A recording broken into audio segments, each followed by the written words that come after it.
సిగ్గుపడనివ్వడు. కనికరపూర్ణుడే నీ కన్నీరు తుడుచును.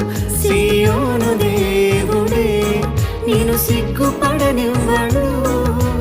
కనికరపూర్ణుడే నీ కన్నీరు తుడుచును.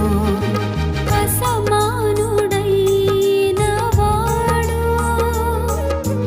అవమానపరచడు నిన్ను.